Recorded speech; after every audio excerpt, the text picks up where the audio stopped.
Hello and welcome. Namaste, friends.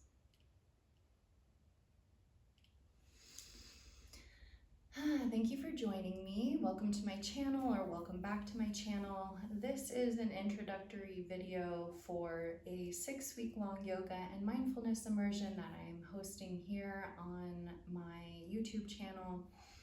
We're about to get started and jump into week 1. So before we did that, I just wanted to start by giving a few suggestions, some tips, helpful approaches, and as well as just to explain what mindfulness is, just in case anybody was a little unsure about what a mindfulness practice might entail. So let's just go ahead and jump in. So what is mindfulness? Mindfulness essentially is being fully present, being fully immersed in whatever your experience is. So you can isolate that and choose different focal points. You can immerse yourself in your breath and just be fully present with the sensation of your breath, the rhythm of your breath, as many details as you can really connect with as a way to be fully present. You can do this as well with listening to the sounds in your environment, feeling the sensations in your body, your human body. You can observe your thoughts and emotions, and just become aware of some of those habit patterns, those samskaras, habitual ways of thinking, habitual ways of relating to uncomfortable things, our suffering. Really, it's a way to, and you can apply it to activities as well, like doing the dishes, cleaning your house, going on a walk, feeling your feet, and the sensation of the ground. Maybe it's crunching underneath you, or it's soft or hard, or feeling each step, feeling your breath with each step. It's literally just being fully present, using your senses in your present experience, whatever it is. And so why is mindfulness important? Well, you may notice that we're not always in that kind of state of mind. A lot of times we might be rushing, and we're kind of more on autopilot. So we're not really fully present. You might do something and totally forget that you even did it because it's just habitual. You weren't even really fully present with it.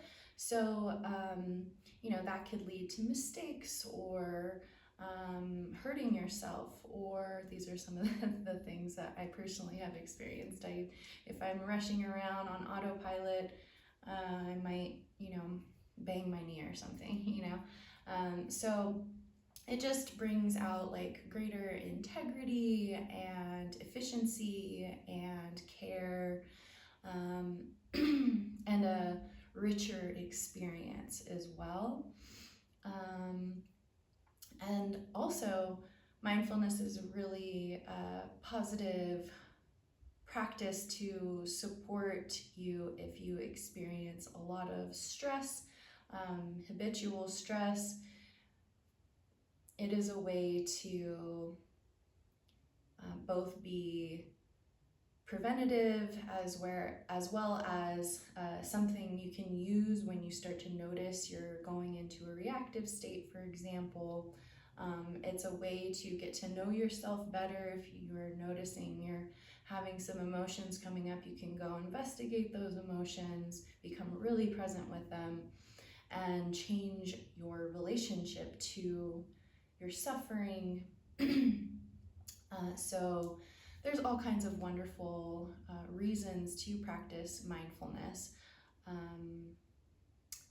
So with that said, I'm going to go ahead and give you 7 helpful approaches attitudes that might help you as you begin this journey.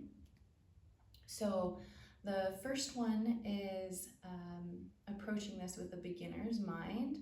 So just being curious, being open, not having too many preconceptions, even if you already have done like a mindfulness training or you've been practicing yoga for many, many years, might you come into this experience with a fresh, open awareness that is curious, maybe playful, and yeah, just leave what you think you know aside and just observe and notice what comes up. So the first one is to approach with a beginner's mind. Then we're going to, I have my little list here actually. Okay, so beginner's mind, and then we're going to also try to approach our practice from a place of non-judgment. So maybe you notice, just random examples like your breath is kind of shallow. You're not going to judge yourself for that. Or maybe you notice, a habitual way of thinking that maybe isn't super helpful. You're not going to judge it as bad or wrong. We're just going to bring our awareness to these things from a place of curiosity again and compassion. It's really important, those two things. So non-judgment to whatever it is we notice in our experience. And then our third one is going to be patience. So being very patient. Part of the practice is working with distraction. So every time you notice, you choose a focal point that you want for your particular practice. For example, we want to focus on the breath. You notice you start wandering off in thought. Maybe you're you're constantly thinking of the next thing you have to do, which is a common one. So you're gonna notice that you're thinking again, you've wandered off in thought, you're distracted, and then you're gonna come back to the breath. And then maybe you'll notice again, like a moment later, that you've wandered off again, and then you're gonna come back to your breath. And you're gonna do this over and over and over again, as many times as necessary. And you can think of your mind in this particular example especially as a puppy that you love, a sweet puppy that gets really excited and distracted easily, and you just want to keep it focused and keep training it. And so patience, give yourself the grace of patience. Okay, our next tip is trust. So trust in yourself, first of all. Trust that you have the capacity to be with whatever it is that you may discover. Trust your body wisdom. Trust your insights. Trust yourself, ultimately, as well as trust the process. So just, it's not going to be like one practice and then you're, everything's all squared away, It's a whole process. It's a lifelong process. Let's be real, really. Of course, you may get stronger footings at some point. The longer you practice without your breaks, the more devoted you are.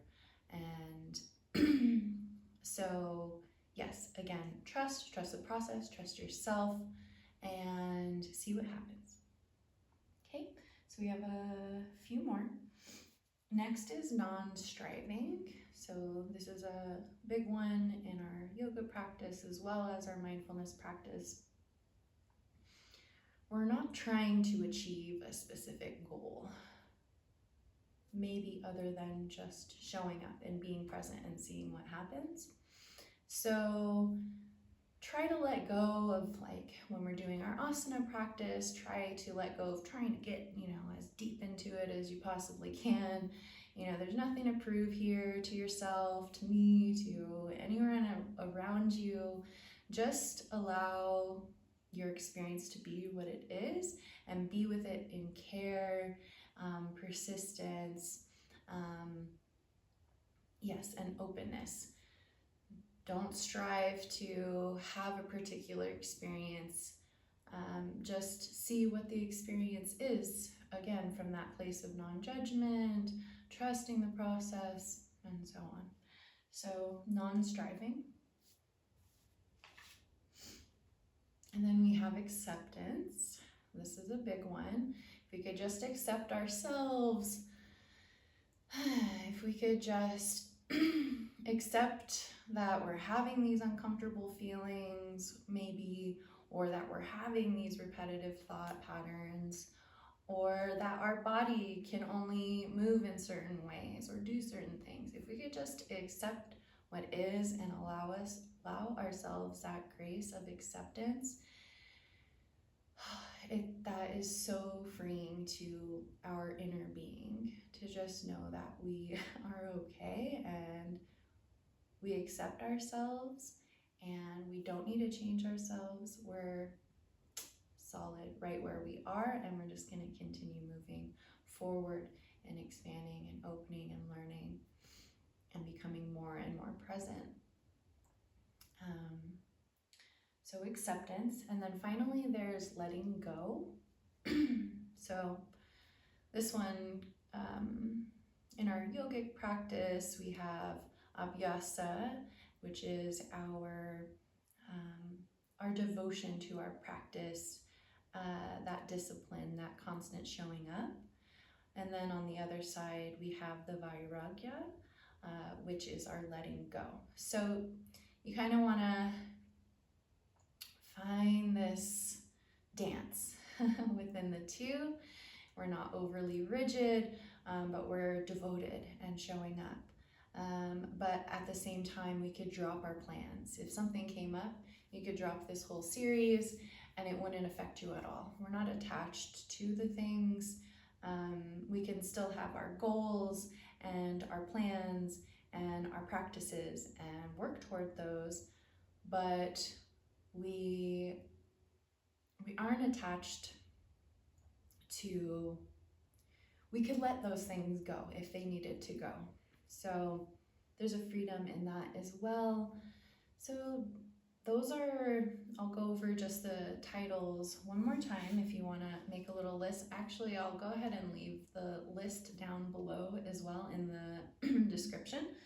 But the 7 attitudinal factors that might help you when you begin your practice.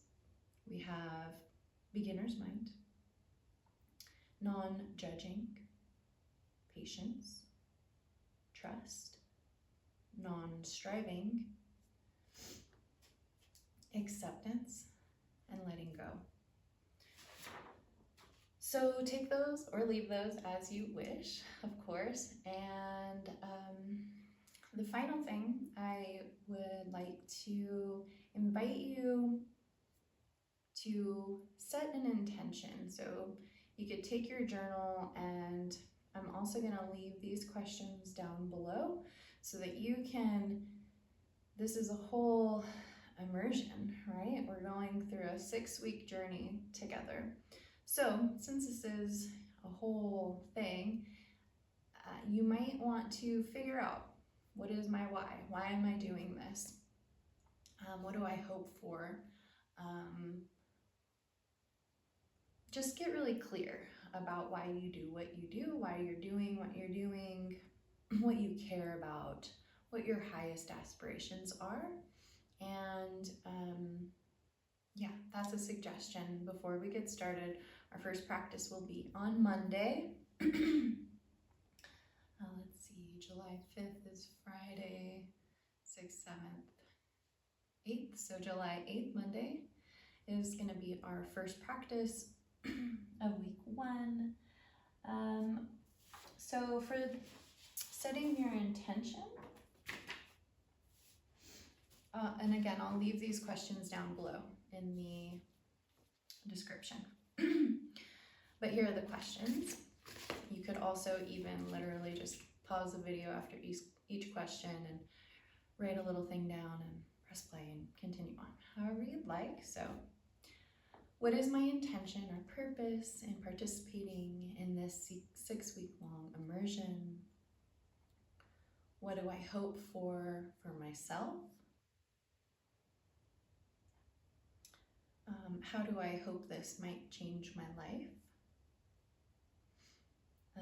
How do I hope this might benefit the people around me and in the world?